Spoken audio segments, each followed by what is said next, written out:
You've already noticed that you see things that other people seem to completely ignore, haven't you? That discomfort when everyone is happy with their automatic routines and you feel a tightness in your chest, an inner voice screaming that something is deeply wrong. You look around and see people living on autopilot, repeating the same patterns, the same empty conversations, and you feel like you're watching a movie you're not part of. It's as if you've taken a blindfold off your eyes, and now you can't pretend you don't see anymore. You notice the falseness in social interactions, the superficiality of conversations, the emptiness behind automatic smiles. And, worst of all, this makes you feel completely alone, as if you were the only one awake in a world of sleepwalkers. People look at you strangely when you question things they accept without thinking. They call you too intense, too complicated, someone who thinks too much. And then comes that question that eats away inside. Is the problem me? Should I just accept things as they are and stop asking questions that nobody wants to answer?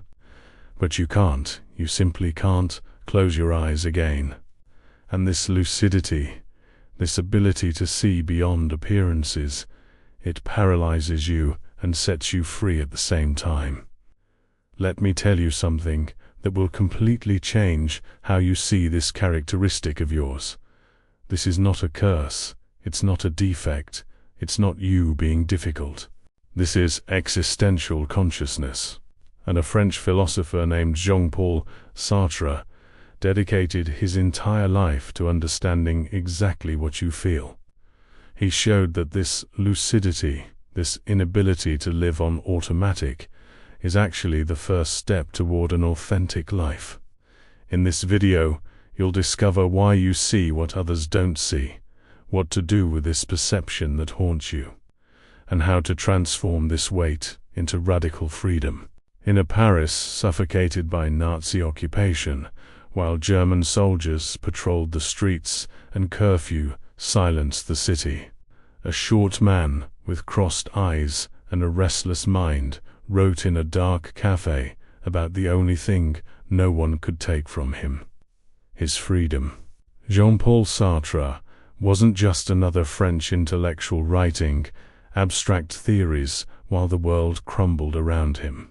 He was someone who had experienced firsthand what it means to have all certainties torn away, all illusions destroyed, and still have to make choices, have to exist, have to create meaning where there seemed to be none. Born in 1905 in Paris, Sartre lost his father as a baby at 15 months old, and grew up surrounded by the suffocating affection of his mother and maternal grandfather.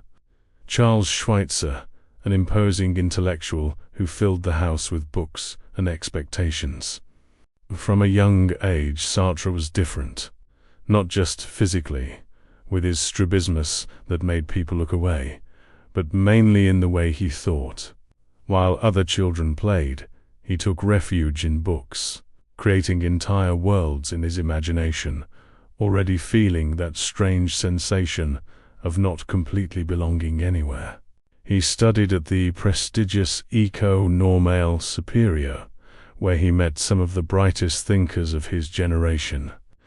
But it was there too that he began to notice something disturbing, even among intellectuals, even among those who supposedly questioned everything. There was an enormous tendency to live in bad faith, to pretend that things had fixed meanings, that there were definitive answers, that someone or something could tell them who they should be. In 1929, Sartre met the woman who would be his intellectual and romantic companion for life, Simone de Beauvoir. The encounter between them wasn't just a romance. It was an explosion of consciousnesses that recognized each other. They made a pact.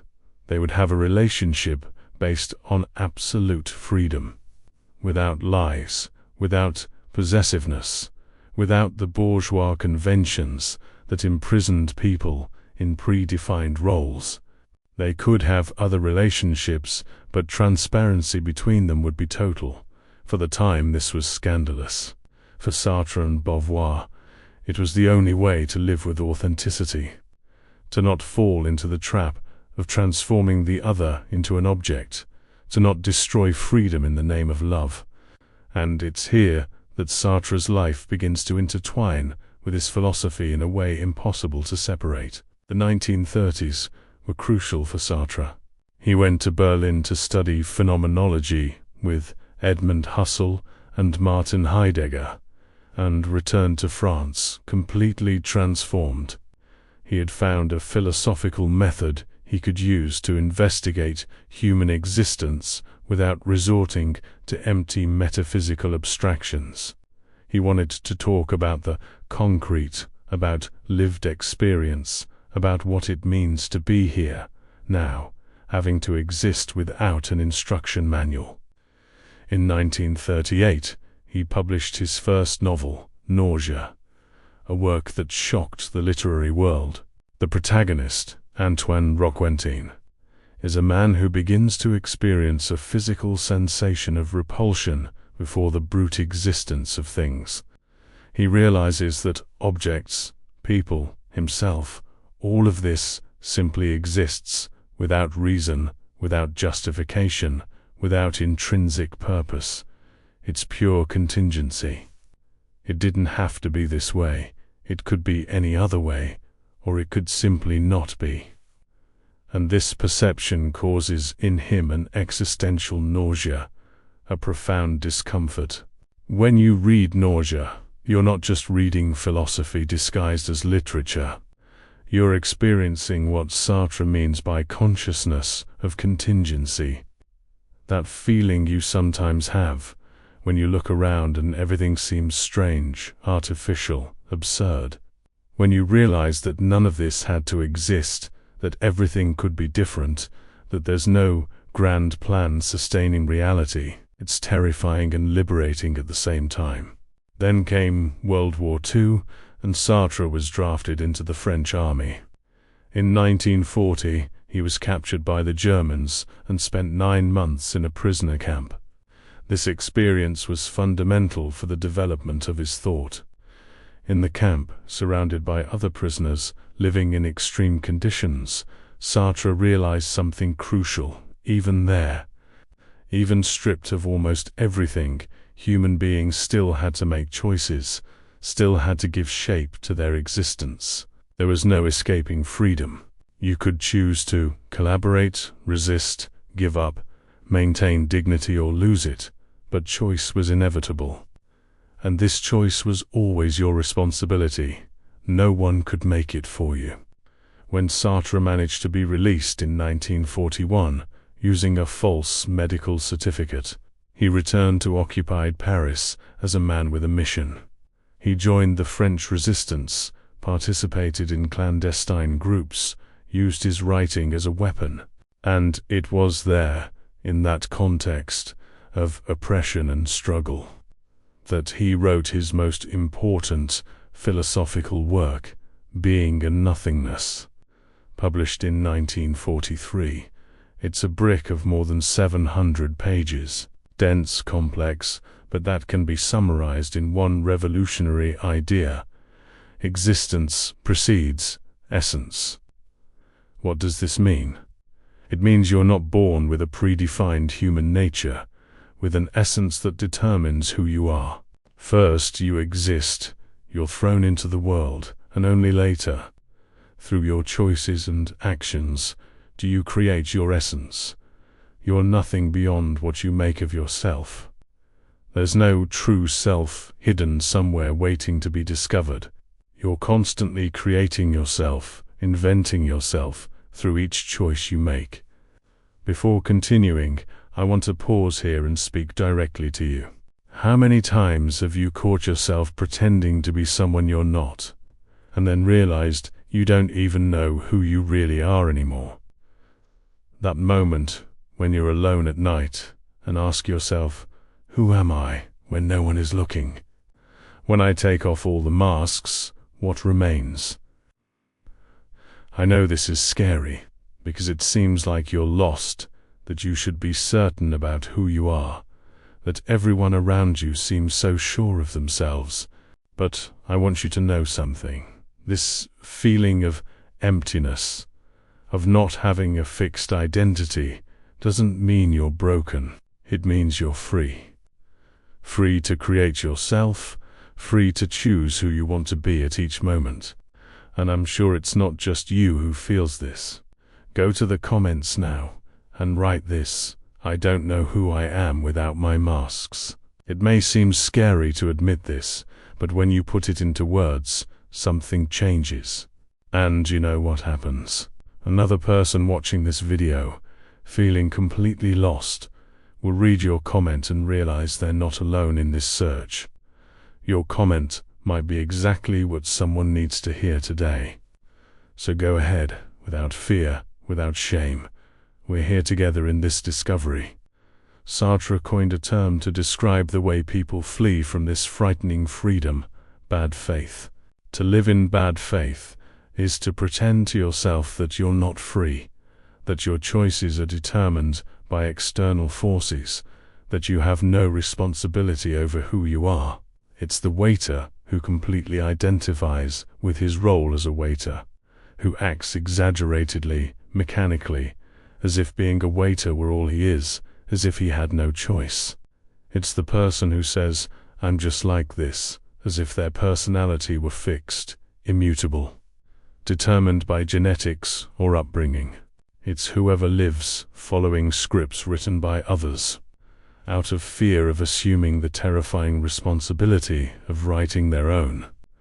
Bad faith is comforting because it takes away from you the weight of freedom. If you're not free, then you don't need to choose. You don't need to take responsibility. You don't need to deal with the anguish of creating yourself without guarantees. But it's also a prison, a comfortable prison where you live a life that's not yours, where you become an object among objects, where your existence loses authenticity. Sartre said we are condemned to be free. Condemned because we didn't choose to be born. We didn't choose to be thrown into this world, but once here, we are absolutely responsible for our choices. There are no excuses. There's no determinism. There's no human nature that can serve as an alibi. You choose, always. Even when you think you're not choosing, you're choosing not to choose. And that's still a choice for which you're responsible. But Sartre didn't stop at individual analysis. He realized that our freedom doesn't happen in a vacuum. It always occurs in a situation, in a concrete context, surrounded by other freedoms. And here enters one of the most fascinating and disturbing concepts of his philosophy: the gaze of the other. When someone looks at you, you cease to be a subject and become an object. You see yourself through the eyes of the other, and this creates a fundamental tension in human relations. Sartre illustrates this with the famous scene of the voyeur. Imagine you're spying through a keyhole, completely absorbed in what you see, pure consciousness directed at what's on the other side. Suddenly you hear footsteps. Someone is coming. The gaze of the other falls upon you. In that moment, you cease to be the one who looks and become the one who is looked at. You see yourself as the other sees you, as a voyeur, as someone doing something shameful. Shame arises not from the act itself, but from being seen. The gaze of the other objectifies you, defines you, imprisons you in an identity. And you can't completely escape this gaze, because you need the recognition of the other to fully exist in the social world.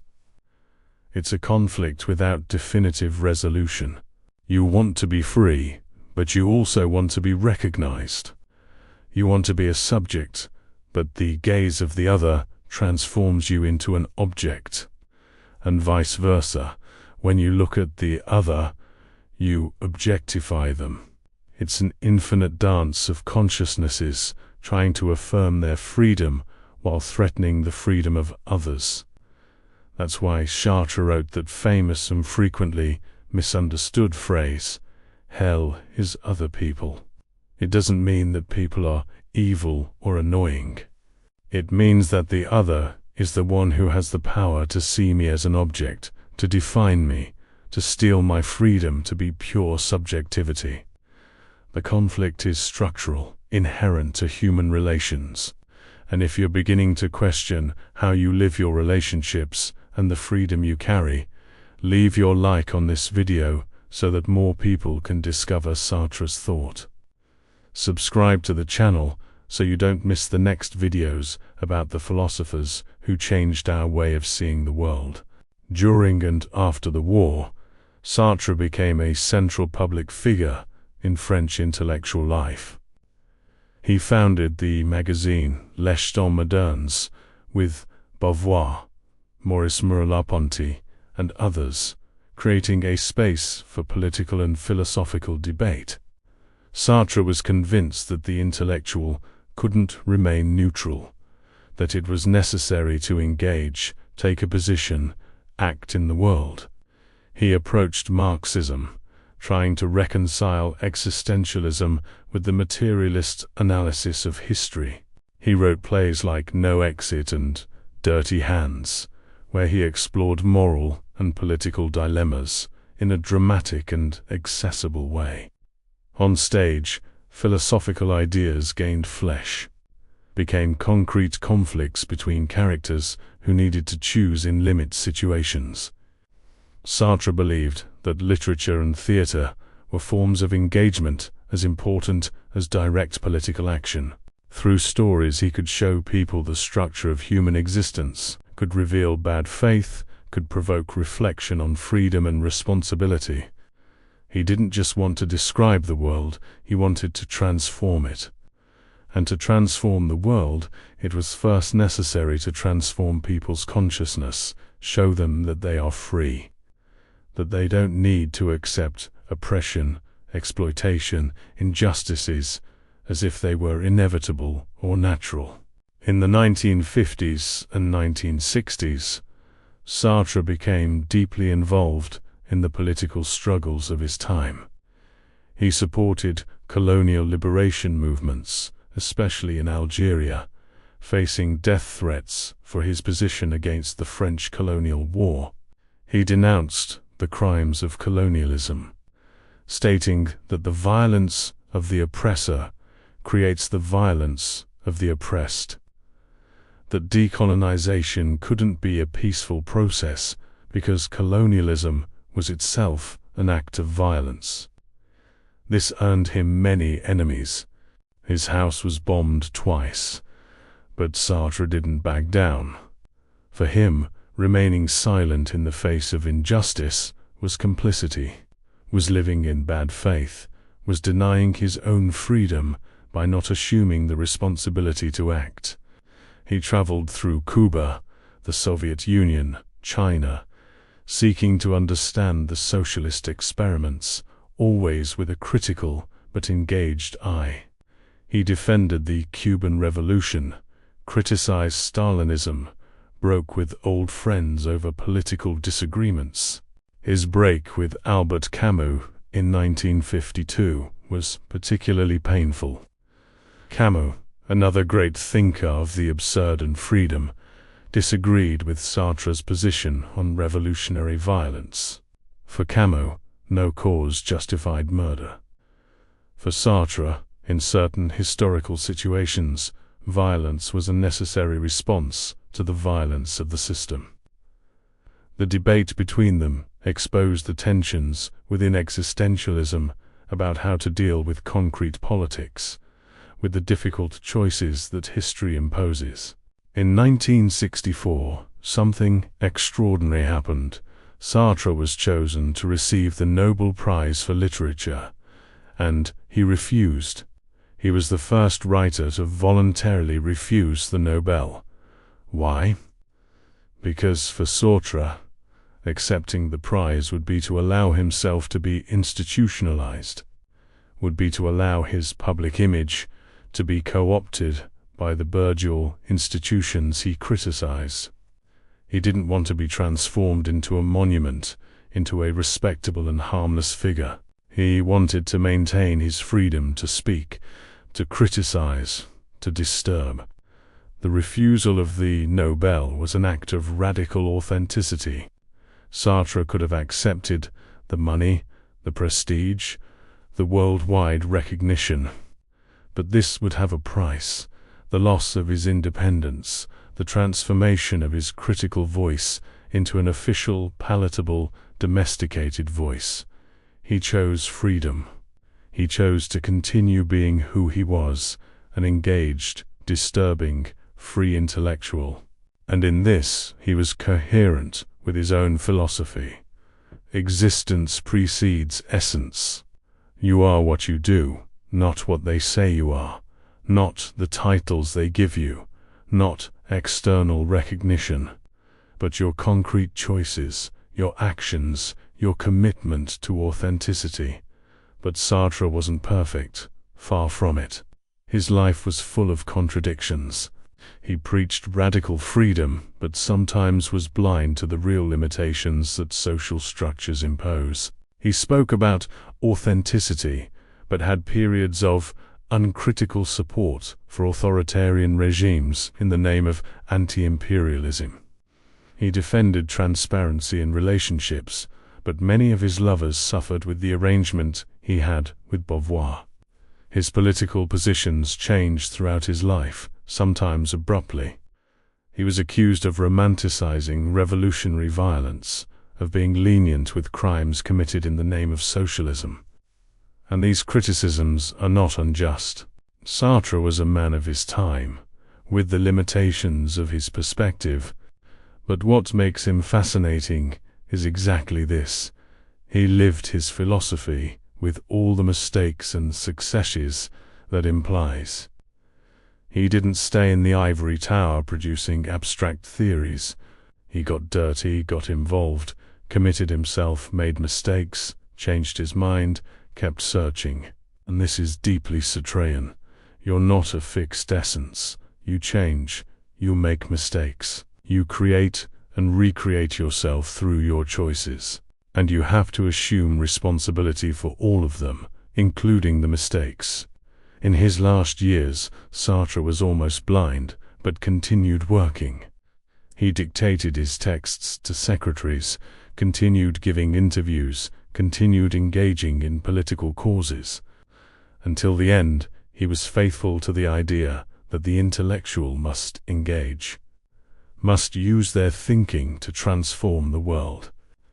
When he died in 1980, more than 50,000 people accompanied his funeral through the streets of Paris. It was a recognition from the people, not from institutions. The people who went to his burial weren't paying homage to a respectable academic, but to someone who had lived radically, who had shown that it's possible to think freely, live authentically, even in dark times. Sartre left an immense legacy, not just in philosophy, but in literature, theater, politics, culture.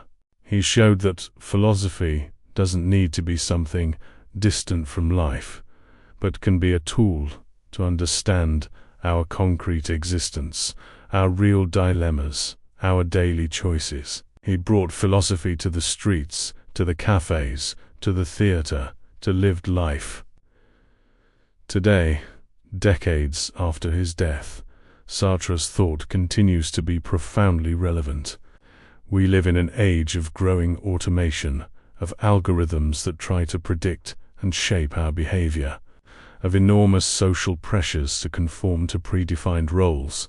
And in the midst of all this, Sartre's message resonates with force. You are free. You are not what the algorithm says you are. You are not the role that society expects you to play. You are not your circumstances, although you're always in a situation. You are your choices. And this is a terrifying responsibility, but also a promise of liberation. When you realize that you see things that others don't see, when you feel displaced in a world of automatons, when you can't accept the ready-made answers they offer you, you're not crazy. You're experiencing what Sartre would call existential anguish. You're becoming aware of your freedom, and it hurts. It hurts because with freedom comes total responsibility. There are no more excuses. There's no more blaming your parents, your upbringing, your situation, fate, God, society. You choose. And it's you who creates your essence through these choices. But here's the secret that Sartre discovered. This pain, this anguish, it's the price of authenticity. It's impossible to live an authentic life without feeling the weight of freedom. The people who live on autopilot, who never question, who never feel this anguish, they're living in bad faith. They traded freedom for tranquility. And you can make that trade too if you want. You can choose to stop thinking, stop questioning, stop seeing. You can choose to live in bad faith. But if you've made it this far in this video, I know you don't want that. You want to truly live. You want to assume your freedom, however frightening it may be. You want to create your own essence, not live the essence that others determined for you. And this is possible. It's difficult, it's lonely sometimes, but it's possible. Sartre showed it's possible. He lived a life of radical freedom, making choices that many people considered crazy, refusing securities that most people would accept without thinking. And in the end, he was faithful to himself. He created his own essence. He was authentic. So what do you do with this perception that haunts you? What do you do with this ability to see beyond appearances, to perceive the artificiality, the bad faith, the emptiness that other people ignore? You use it. You transform it into freedom. You stop trying to go back to sleep. Stop wishing to be like other people who live on automatic. You embrace your lucidity. You recognize that this is your project of being, to live consciously, make authentic choices, assume total responsibility for who you are. It won't be easy. You'll continue feeling displaced. You'll continue seeing things that disturb. You'll continue facing the anguish of having to choose without guarantees. But you'll also truly live. You'll create a life that is yours, not a copy of someone else's life. You'll experience the radical freedom that Sartre spoke so much about. And this freedom, this authenticity, it's worth every moment of anguish, every moment of loneliness, every moment of doubt. If you've made it this far, it's because something inside you is seeking answers that the world around you can't give. This restlessness you feel, this sensation that there's something more authentic waiting for you. It's not weakness. It's the first sign that you're ready for a real transformation. This channel exists exactly for people like you, who don't settle for shallow answers and who have the courage to look inward, even when it hurts. Here, every week, I bring new videos exploring the philosophers who can illuminate this path you're walking, always with the same depth and care you saw here. It's not about accumulating empty knowledge. It's about finding real tools to live with more freedom, authenticity, and purpose. Subscribing to the channel is a small act, but it can be the beginning of a journey that will completely change how you see yourself and your choices. And you don't need to do this alone. There's an entire community here in the comments. People who feel what you feel, who fight the same struggles. Click that subscribe button, activate the bell, and let's go together in this search for a life that's really worth living. You deserve this clarity. You deserve this freedom.